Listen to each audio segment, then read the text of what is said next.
Bonjour, chers amis, chers frères.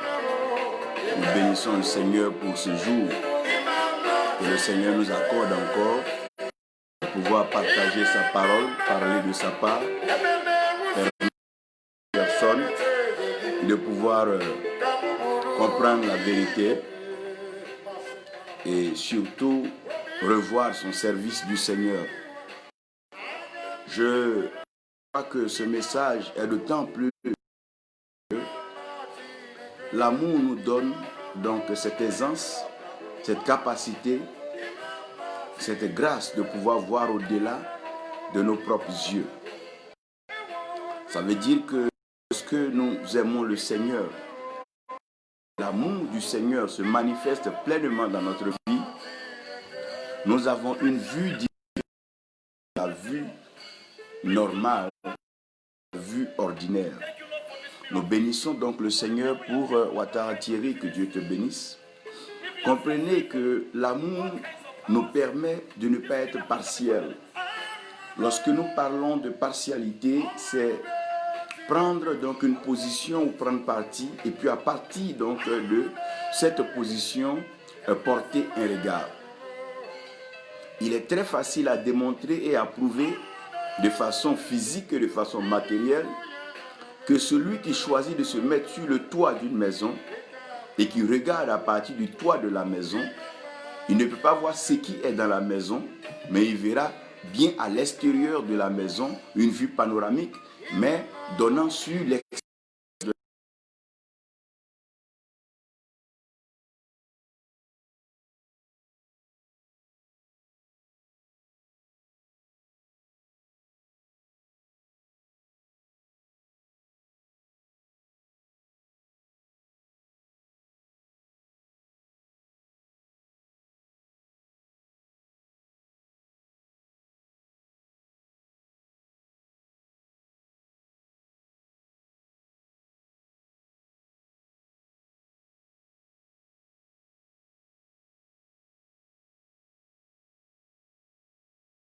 Et même très produire, sinon à prononcer le jugement à la maison. Ce qui nous fragilise aujourd'hui et qui affaiblit d'ailleurs l'opinion, c'est que nous avons une vue et une pensée arrêtée de certains systèmes, certains pays, certaines personnes, certaines activités. À cause de cela, nous ne pouvons pas plonger plus loin, nous ne pouvons pas aller plus loin pour comprendre ce qui s'y trouve en réalité.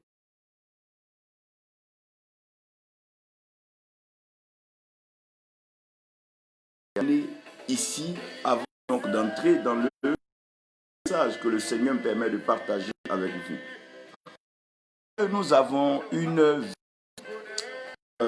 ou bien déjà pensée, une idée arrêtée d'un certain pays, d'une certaine personne. Il est difficile de pouvoir être donc attentif, sinon ouvert à toute autre forme de révélation venant du Seigneur.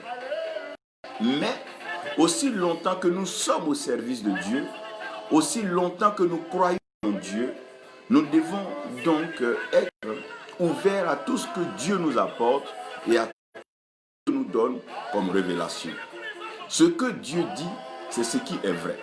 Ce que les hommes disent, c'est ce que les hommes pensent ou c'est ce que les hommes croient. Mais ce que l'homme pense n'est pas ce que Dieu pense, et ce que l'homme croit n'est pas forcément, parce que les voies de Dieu sont éloignées de nos voies, aussi ses pensées sont éloignées de nos pensées, comme il le traduit dans le livre de Jérémie, en prenant pour illustration le ciel et la terre. Nous bénissons donc Raymond Kwame et Reverend Dennis, God bless you. His grace be upon you. We can rise and see from your word that you have some power-packed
dons, transférer des richesses, ce ciel a trouvé utile que nous en avions plus besoin que lui. Donc si le ciel a trouvé que nous en avions plus besoin que lui, et s'est privé pour nous transmettre ce don, ces grâces, nous devons aussi comprendre, en nous mettant à la place du ciel, que d'autres personnes ont besoin et ont plus besoin de ces dons et de leur application que nous. Donc, la vie et le mystère de l'amour se manifeste pleinement quand nous comprenons que ce que nous avons ou ce que nous avons reçu, quelqu'un d'autre est plus petit que nous, ou quelqu'un dans un lieu, dans un pays quelque part, a beaucoup plus besoin de ça.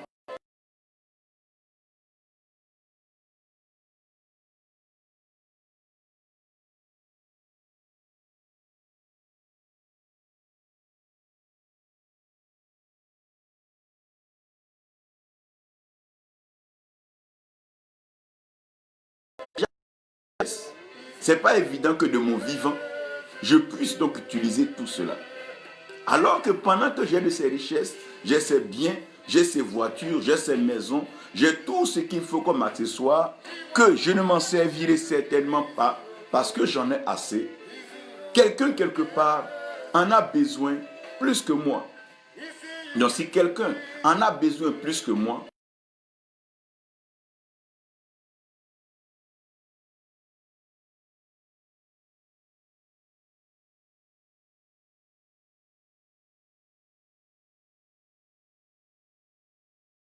dans une clinique, quelque part dans un lieu de santé, quelqu'un est en train de mourir de cancer, de tumeur, d'une maladie quelconque, d'un envoûtement.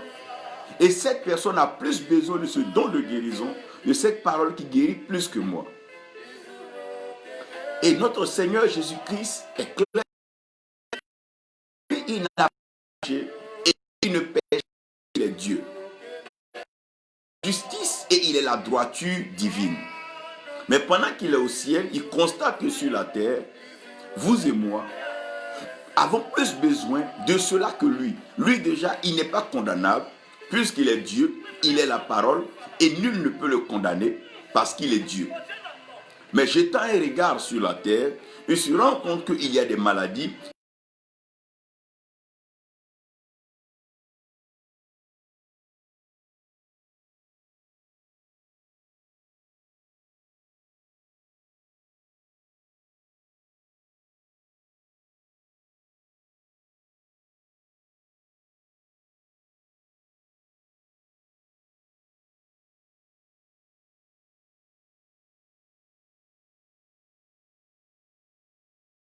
Faire ta volonté. Donc ce que la parole veut, moi je viens donc faire cela sur la terre.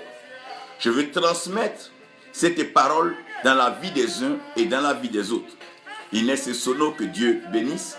Ri, Eveli, Kra, que la grâce de Dieu repose sur toi. Bernard, God bless you. Comprenez ici et ainsi que tout ce que nous avons, si nous pensons que nous devons jalousement et méchamment de façon égoïste, nous manquerons d'atteindre le but, l'objectif pour lequel Dieu a créé cela. Et pour nous détruire avec ce qui nous appartient, alors que nous avions fait don, cela aujourd'hui nous aurait mieux servi. C'est comme quelqu'un qui a un véhicule.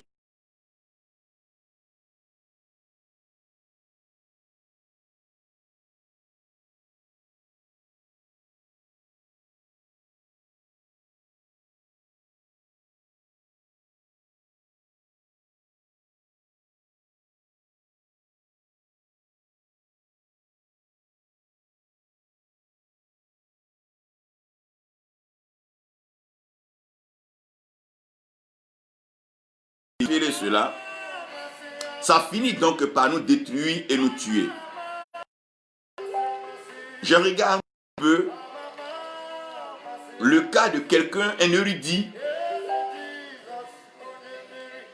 qui a étudié et qui a appris beaucoup de choses et qui a refusé de transmettre sa connaissance finalement, il a eu ce qu'on appelle,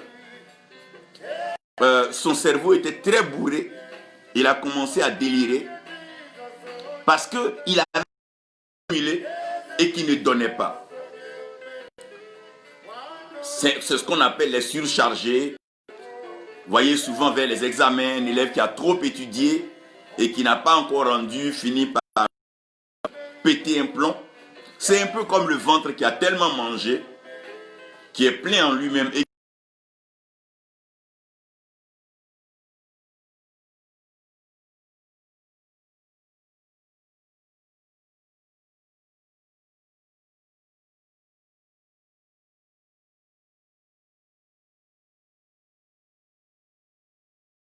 ici, pour que nous arrivions à comprendre que tout ce que tu fais peut ne pas grand-chose, mais ça a une valeur inestimable et inimaginable dans la main de quelqu'un d'autre.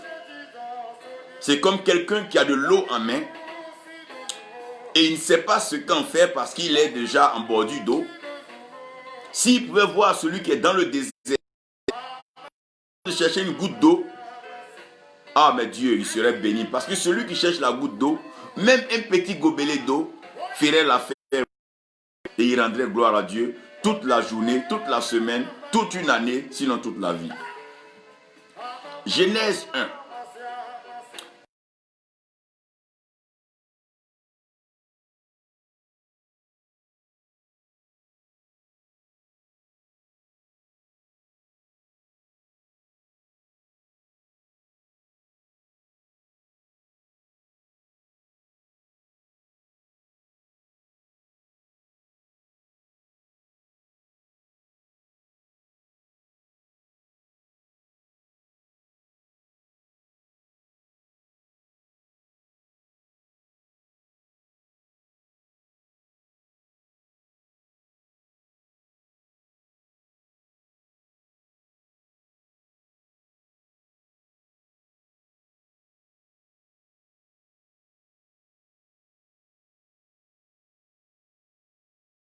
Dans sa part, non seulement Dieu n'utiliserait pas la terre, parce que Dieu ne se sert pas de la terre, mais encore plus grave, l'homme n'aurait pas de lieu d'exercice de son ministère, de sa domination et du règne que Dieu lui a accordé.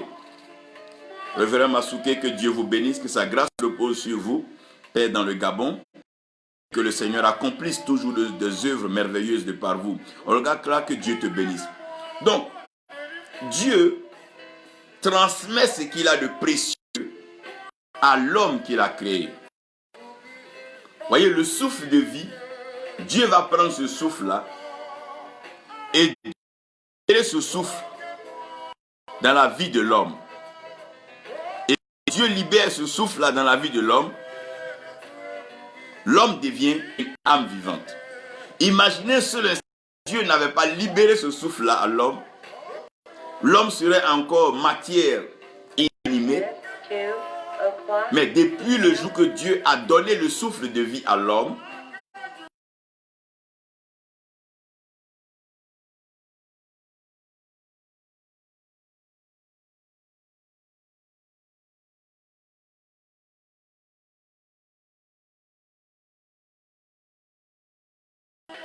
verset 21. Marc 12, verset 17. Luc 20, verset 24. C'est les mêmes textes et c'est la même pensée qui est traduite. Le Seigneur Jésus exerce son ministère et pendant l'exercice de son ministère, il est approché par ses disciples qui eux aussi ont été approchés par ceux qui gèrent la commune, la cité et la ville de Jérusalem. Bien sûr, c'était les Romains qui approchent le Seigneur au travers et viennent d'abord présenter une situation à ses disciples. est-ce que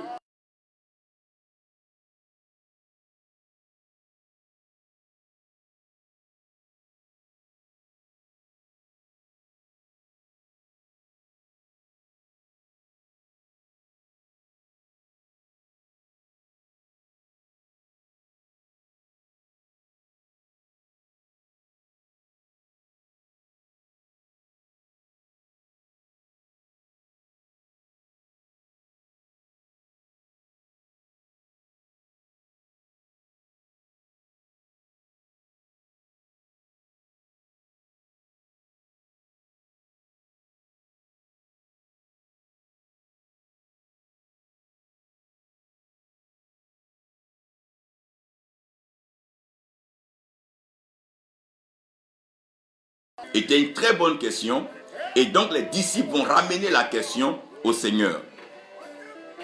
Dans les trois cas, il va leur dire, sinon, quand je prends les trois portions de l'écriture, quelqu'un a une pièce en main. Ce qu'on nous demande de payer, si quelqu'un en a, qu'il me montre. Et on lui montre une pièce, il dit bien, vous avez la pièce, regardez bien sur la pièce, l'effigie de qui se trouve sur la pièce. Ils disent et ils répondent tous que c'est l'image, c'est l'effigie de César. Il dit, mais si c'est César, ça veut dire que c'est César. Donc, si ça revient à César, quoi de plus normal que de donner à César? Mais si on donne à César ce qui revient à César, vous aussi, quand vous regardez sur vos visages, votre face, vous êtes à l'image et à la semblance de Dieu. Donc, donnez aussi à Dieu ce qui est à Dieu, ce qui ferait justice.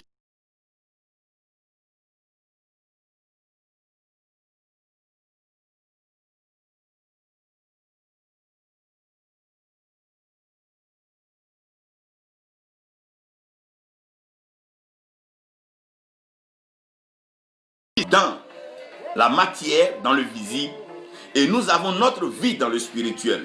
Donc de la même façon que nous avons un devoir envers notre prochain, donc aimer notre prochain, nous avons aussi le même devoir envers l'invisible, le surnaturel, l'extraordinaire qui est Dieu. Donc nous devons aimer Dieu de tout notre cœur. Mais puisque Dieu, nous ne le voyons pas, comment comprendre que nous aimons de tout notre cœur? C'est en manifestant l'amour pour notre prochain dans le monde visible. Ce qui fait que l'amour devient manifeste et devient palpable. Romains 13, verset 10. Romains 13, verset 10, je vous fais la lecture et nous allons commencer à parler. Romains 13, verset 10.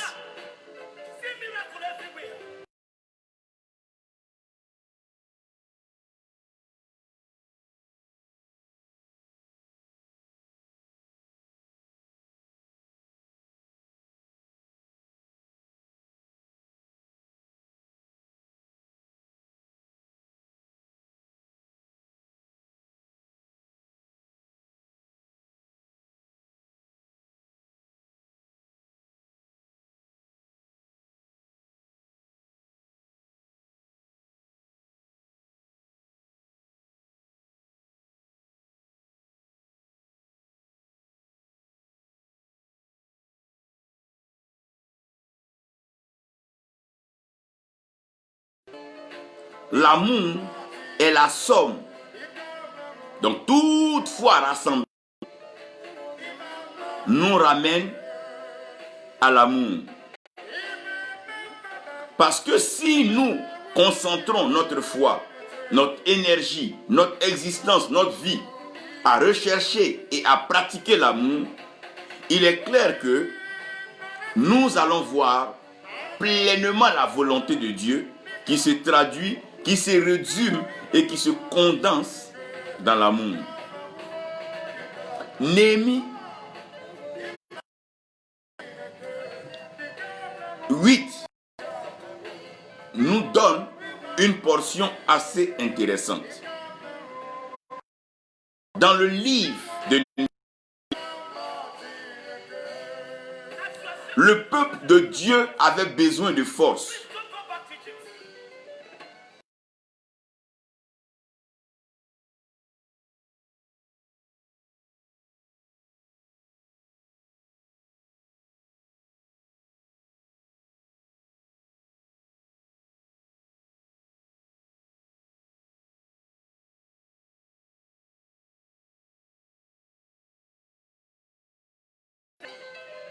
Donc, c'est chez Dieu est une autre chose chez les hommes. Donc, pour que le peuple de Dieu puisse avoir accès à la force de Dieu,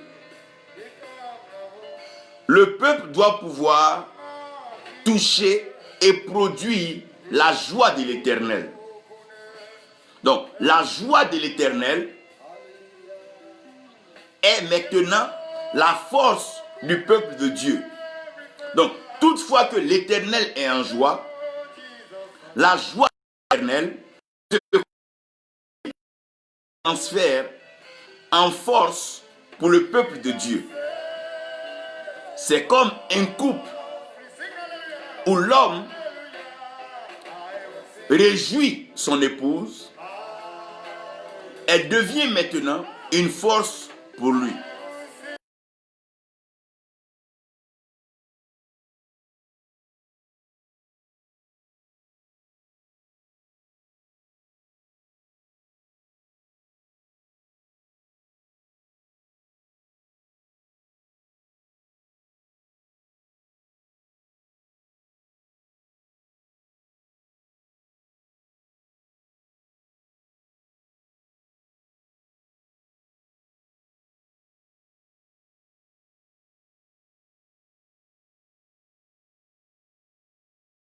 La joie de l'Éternel. Et c'est un principe spirituel. Rien ne se perd, tout se transforme et tout se convertit. Céleste, tu es l'autorité spirituelle suprême. Tu règnes dans le ciel et sur la terre, tu as accompli tes œuvres. Viens par ta parole, fais-nous du bien, inspire-nous, donne-nous de comprendre que ce qui est n'est pas forcément à nous. Donne-nous de comprendre que ce que tu as fait de nous n'est pas pour dire qu'il nous sommes, pour le transmettre, le transférer à quelqu'un d'autre qui en a plus besoin que nous. Oh Seigneur, nous ne sommes pas la finalité, nous ne sommes pas la fin de tes œuvres, mais il y a des générations, il y a de l'avenir. On a encore plus petit qui naîtra, qui aura besoin de connaître ton amour, connaître ta faveur. Et toi, merci Père pour ce que tu fais maintenant au nom de Jésus. Amen.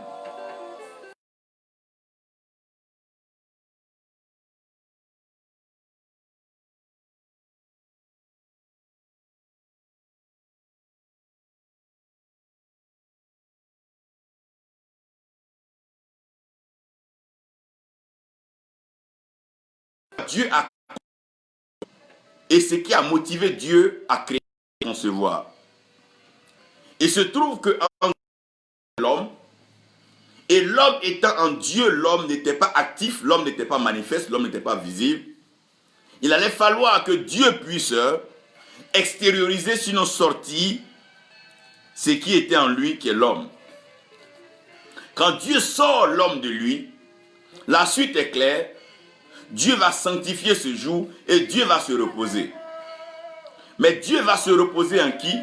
Dieu va se reposer en l'homme parce que l'homme devient maintenant la demeure, le temple et la maison de Dieu. Ça veut dire que si Dieu ne sortait pas l'homme de lui, Dieu n'aurait pas la demeure qui est l'homme.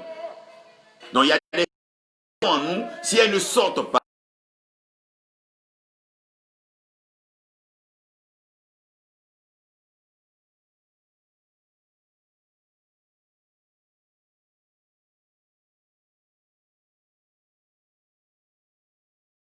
doivent être portées de nous.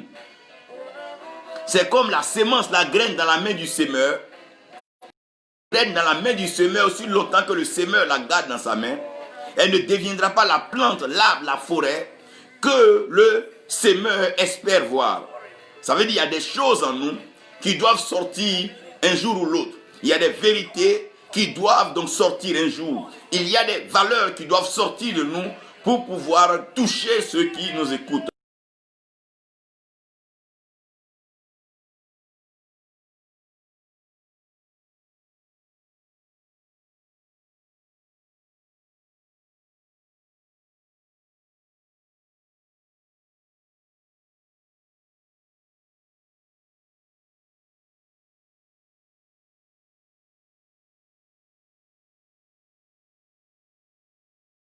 C'est clair qu'il y avait un désordre fondamental, un désordre profond qui régnait dans la terre. Et à cause du désert, à cause du désordre qui régnait dans la terre, parce qu'elle était vide, il y avait aussi dans les profondeurs de cette terre-là, à la surface, il y avait ce qu'on appelle les ténèbres. Puisque rien n'était profitable, rien n'était appréciable dans cette terre qui était en forme vide, il y avait les terres, elle était en forme vide, le ciel était plein et le ciel est toujours à la perfection. Le ciel est la perfection. Le ciel est tellement parfait que rien d'un objet sur la terre lancé ne peut arriver au ciel, frère. Tu peux lancer les pierres précieuses, ça n'arrivera pas au ciel. Lance tout ce que tu veux, même l'avion, les jets privés, allez dans les hauteurs.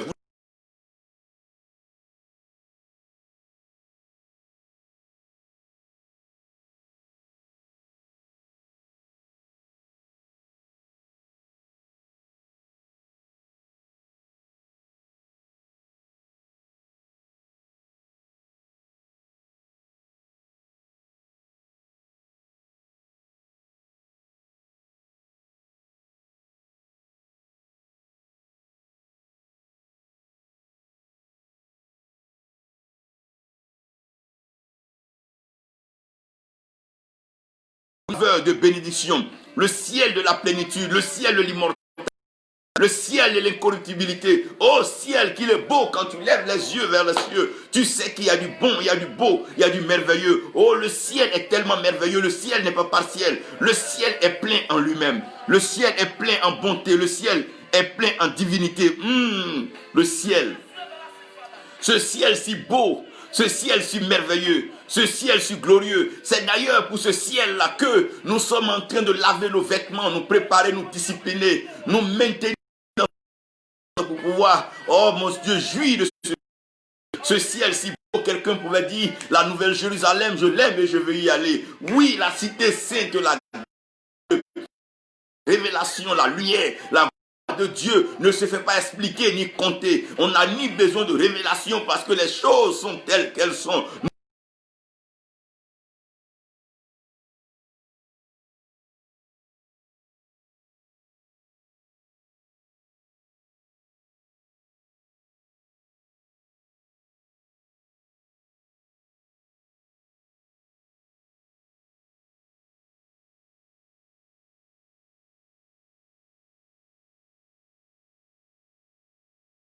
Certains arrivent à dire que Dieu a ouvert les cieux et je... Mais l'explication de ce que les gens voient est inimaginable. Demandez un peu à Étienne. Le ciel s'ouvrit, oh mon frère, le ciel de perfection. Oh, le mystère du ciel. On ne le connaît pas, on ne le touche pas, on ne le voit pas. Le ciel possède par la révélation. La Bible dit personne n'est monté au ciel, ni n'est descendu du ciel, si ce n'est le Fils unique du Dieu vivant, si ce n'est le Fils de l'homme, oh mon Dieu. Merci Seigneur d'avoir vécu ce d'avoir parcouru ce ciel si beau et venu sur cette terre, nous transférer, nous transmettre l'information, la valeur du ciel, parce que le ciel a pour fondement l'amour, oh mon Dieu. Oh, ciel d'amour, ciel de foi, ciel d'espérance, ciel de beauté, ciel de bonté, ciel d'hospitalité, ciel de grâce, de tel que tu es en train de bâtir des maisons pour chacun de nous. Oh, le ciel si beau, le ciel si merveilleux, le ciel de la paix. La perfection est dans le ciel. Mais aussi la terre demeure un mystère parce que la terre était informe et vide. Donc la terre a besoin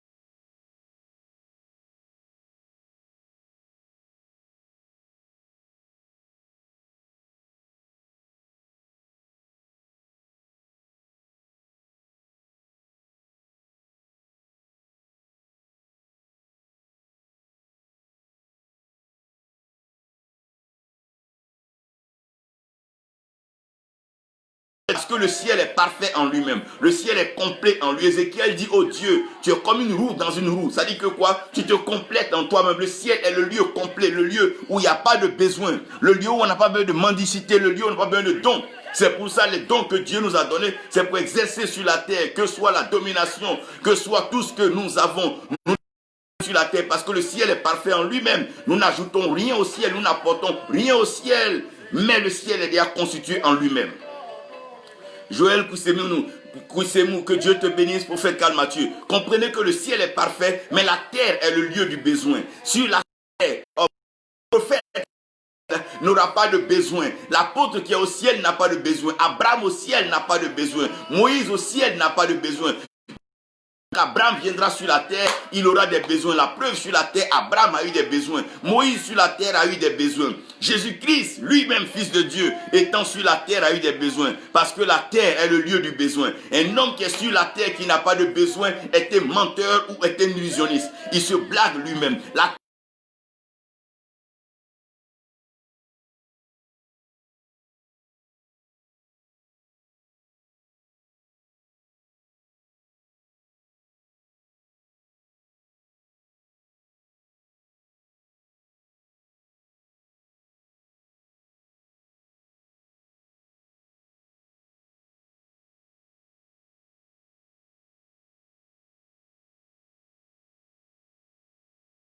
pitié, besoin d'appartenance, besoin de terre, besoin de maison. Aussi longtemps que nous sommes sur la terre, frère, écoutez-moi bien, la terre est le lieu du besoin. Oui, c'est pour ça que quand vous lisez la Bible, vous ne voyez pas quelqu'un dans le ciel demander quelque chose à Dieu. Parce que le ciel est le lieu où c'est le lieu de la perfection. Là-bas, il n'y a pas besoin de ceci, cela. Non, non, non. La terre, nous avons tous des besoins. Nos nations ont des besoins. Nos familles ont des besoins. Les individus ont tous, nous tous, nous avons des besoins. Les églises ont des besoins. Les mosquées, tout le monde a un besoin. Les religions, les pratiques, les foi, tout le monde a un besoin. Les chefs, les plus petits comme les plus grands.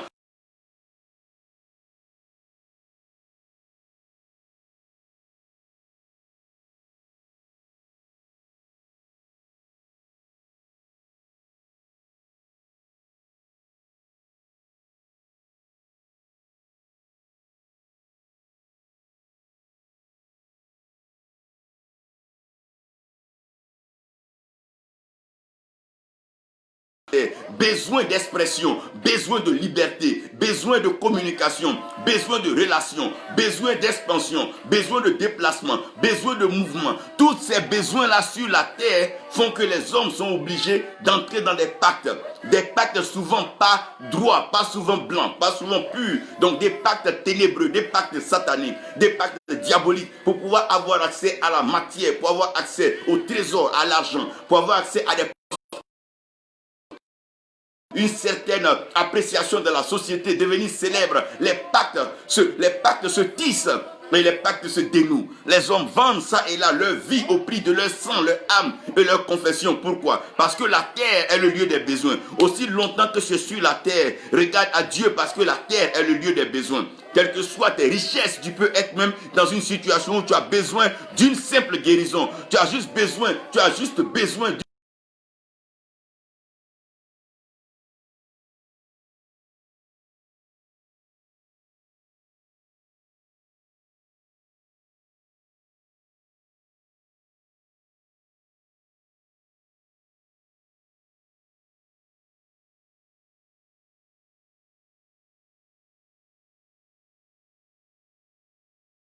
depuis le jour exact où le bébé, où l'enfant sa mère, il va exprimer des jusqu'à ce qu'il quitte la terre des hommes. Les besoins seront de plusieurs ordres. On pourra les classifier selon donc les échelles et les schémas comme l'histoire, l'économie, la sociologie nous explique. Mais je veux généraliser ici, permettez-moi de dire que sur la terre, nous avons tous des besoins.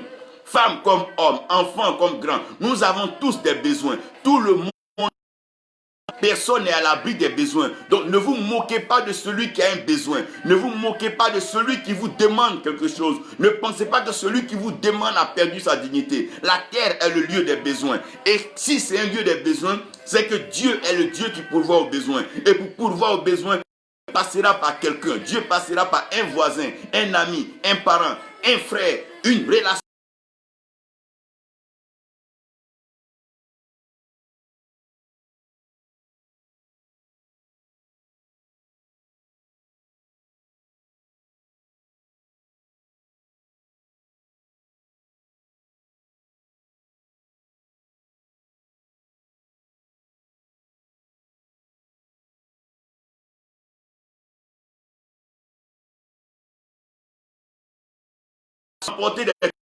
Et ne pas utiliser mais prendre ses gains pour faire du bien aux orphelins. C'est lui, c'est venu à lui, mais il a compris que ça ne lui appartenait pas. Tout ce qui nous parvient, oh mon Dieu, ne nous appartient pas. Une voiture est par une voiture t'appartient forcément, non. Une voiture par toi et arriver vers quelqu'un. Nous sommes des canaux. Dieu dit à Abraham, toutes les nations de la terre seront bénies au travers de toi, oh mon Dieu. Ça veut dire que Dieu va passer par Abraham avant d'atteindre quelqu'un d'autre. Si tu es fils d'Abraham, que tu es enfant d'Abraham, tu dois comprendre ce message et comprendre ce mystère. Tout ce qui te parvient n'est pas à toi. Ça veut dire que tu donnes même un don de révélation. Ce don de révélation n'est pas à toi. Ce don est pour le corps, ce don est pour l'humanité, ce don est pour tous ceux qui vivent sur la terre.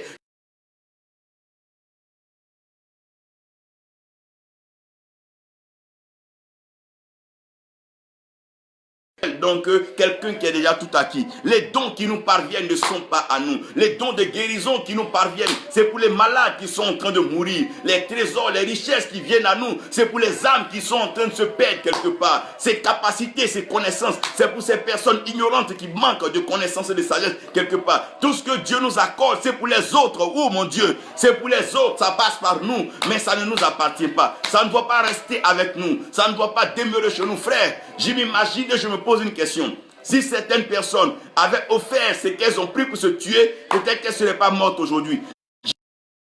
Si quelqu'un avait offert son hélicoptère, offert sa voiture, son camion pour l'évangélisation, je ne suis pas sûr que cette personne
les peuples meurent, les gens n'ont même pas d'école où aller apprendre. Pendant ce temps, les hommes sont contents d'être classés parmi les plus riches, les milliardaires de la terre. Tous ces biens, ces trésors, je vous justifie comment ça ne les appartient plus. Le jour que le souffle de vie part, ces biens ne leur reviennent plus. Aujourd'hui, quoi que tu veuilles, quand tu es déjà mort, tu ne reviendras plus habiter le château pour lequel tu as vendu ton âme, pour lequel tu as privé le peuple, tu as privé le contribuable de ce qu'il a de droit. Lorsque tu vas mourir, le gros champ pour lequel tu as refusé de payer les manœuvres qui travaillaient là-bas, tu ne reviendras pas. C'est fini, c'est parti. Dieu veut nous faire comprendre que nous sommes venus nus et que nous irons nus. La meilleure des vies que nous vivons, c'est de nous dépouiller, donner chaque jour ce que nous avons à donner à notre prochain.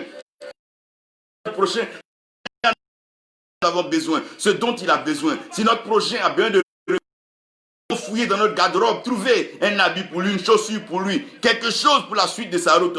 Nous pouvons même nous priver par moment de notre déjeuner pour aider quelqu'un à côté de nous qui est affamé, qui est en train de mourir. C'est ce que nous devons comprendre.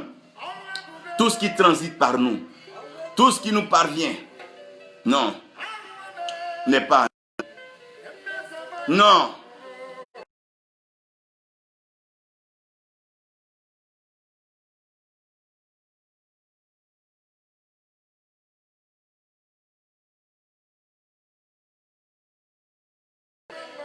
Mais à cause de la méchanceté, l'égoïsme, le ma, chacun est dans ce mammon, on n'en revient plus. Les gens cumulent les trésors, ça accumule les richesses et ça meurt malheureux. Pourquoi?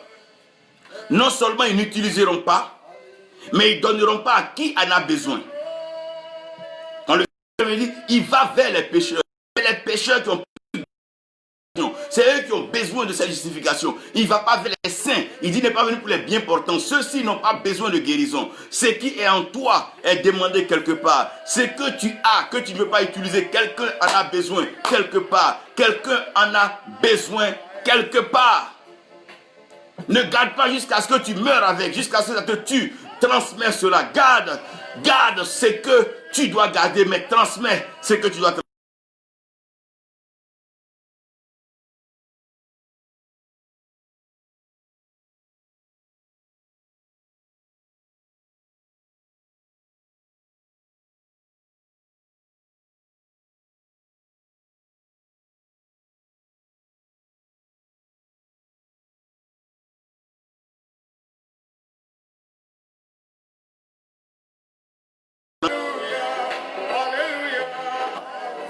Quelqu'un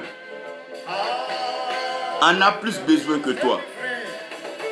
C'est vrai qu'aujourd'hui, tu as beaucoup d'argent dans la main, mais quelqu'un en a bien plus besoin que toi.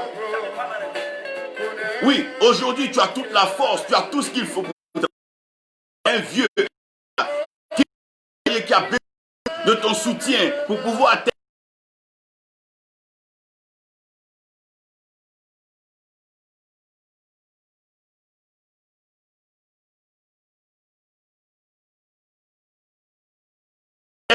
transporter sa famille quelque part. Quelqu'un en a plus besoin que toi. Pendant que tu as les dons spirituels, tu te pavanes sur les réseaux sociaux, te comparer aux autres, que tu as le plus loin, le plus puissant, le plus grand. Mais il y a des malades qui en ont plus besoin que toi, qui sont en train de mourir par des maladies, des envoûtements, des sorts maléfiques. Oh Dieu!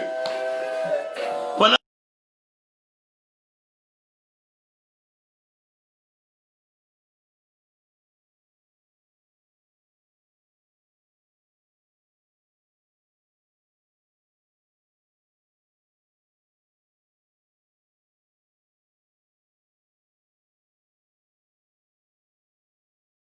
que les enfants des autres sont en train d'être enlevés, torturés, tués de façon injuste quelque part.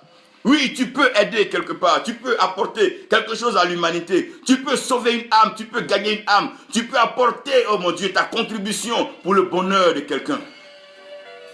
La différence, malheureusement, entre les autres continents et c'est que on est vraiment à aider son prochain de façon, parce qu'on dit non. Mais pensez-vous qu'on a besoin que les hommes soient reconnaissants pour qu'on fasse du bien? Non.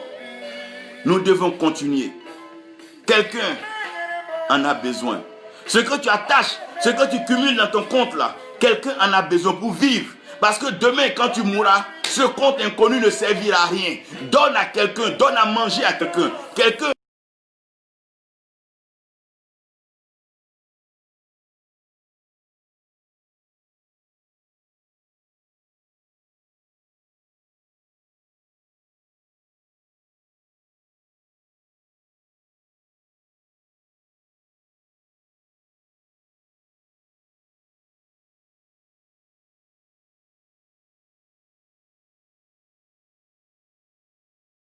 appauvri à cause du feu en Australie.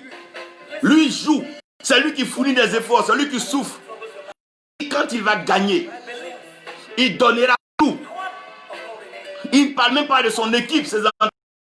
Tous ceux qui l'ont soutenu, il ne parle même pas d'eux. Il dit, il donnera tout à ceux qui sont dans le besoin. Parce que lui encore, il est en forme. Il peut jouer d'autres tournois. Ses entraîneurs sont là. Ils peuvent se racheter d'autres tournois. Mais il dit quand il gagne, oh mon Dieu, mon Dieu. Quand Dieu t'aurait investi de cette puissance, de cette grâce, de cette richesse, de ce trésor du royaume. Oh, sache que des gens en ont besoin. Femme, homme, sache que des gens en ont besoin. Quand cette femme avait le parfum, personne ne la connaissait, personne ne parlait d'elle. Mais quand elle a débouché le parfum, qu'elle a versé, oh mon Dieu, sur les pieds du Seigneur, qu'elle a pris ses cheveux pour essuyer, il dit partout on parlera.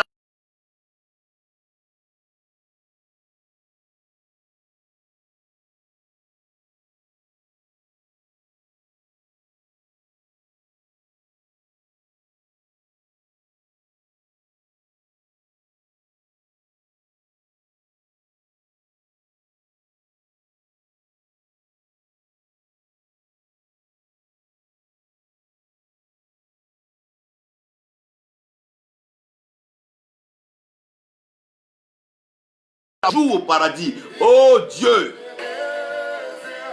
pendant que nous sommes en train de nous pavaner, entrer dans des débats inutiles, parce que nous sommes condensés,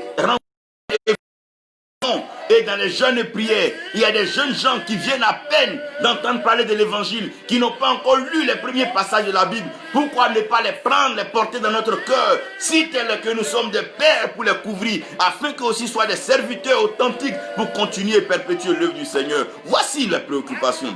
Ce que tu as aujourd'hui, ça ne t'appartient pas. Quels que soient les grands temples qu'on bâtira, ça ne nous appartient.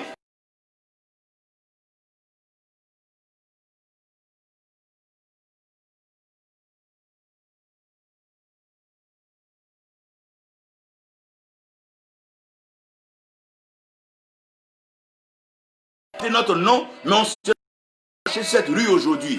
Aujourd'hui que vous nommez, je ne sais pas, Béanzin, Bokassa, ou nommez la rue comme vous voulez. Nommez la rue Lumumba, ne sera plus là pour marcher cette rue-là. Pendant que nous sommes vivants, les dons, les trésors, les grâces que Dieu nous donne, nous devons les transférer dans les vases qui en ont besoin. Oh mon Dieu, si nous ne transférons pas ces grâces, comment est-ce que Dieu fera face à nos besoins le jour que nous en aurons besoin? Nous devons comprendre, nous devons comprendre. Isabelle Yoda, nous devons comprendre, oui. Évêque Moshe, nous devons comprendre cela. Tout ce que nous avons ne nous appartient pas. Tout ce qui passe par nous ne nous appartient pas. Parce qu'il y en a, il y a des gens, des personnes.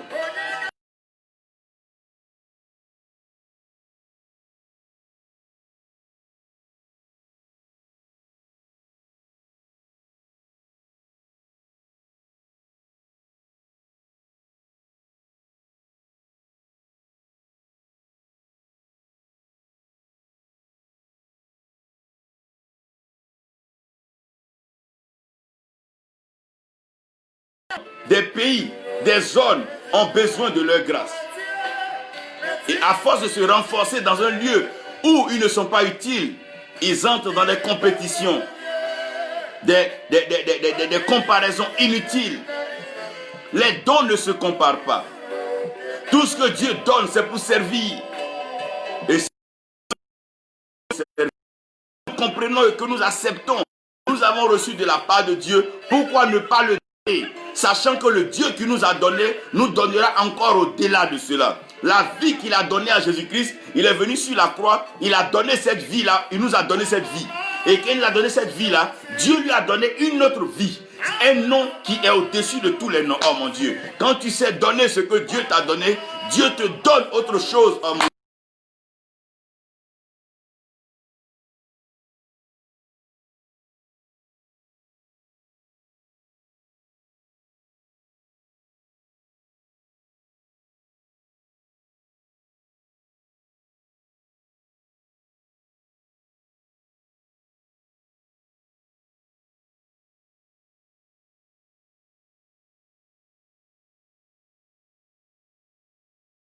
Dieu voit que tu es vide et il te remplit à nouveau. Quand tu donnes, oh mon Dieu, Dieu te donne.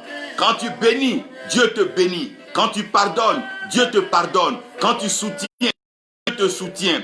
Quand tu pries pour quelqu'un, Dieu prie pour toi. Quand tu intercèdes ton problème, Dieu intercède en ta faveur. Frère, donne ce que tu as à quelqu'un qui en a besoin.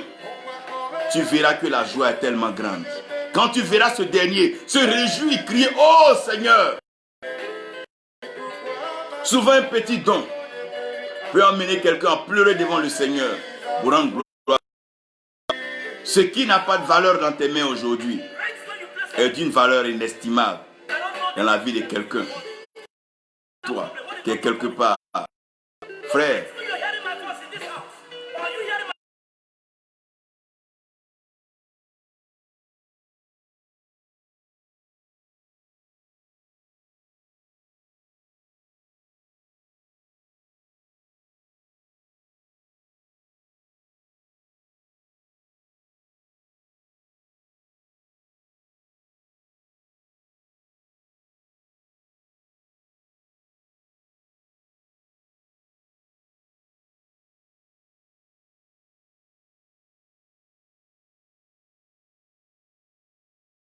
Parce que quelqu'un plus que moi, quelqu'un plus que nous, quelqu'un en a besoin.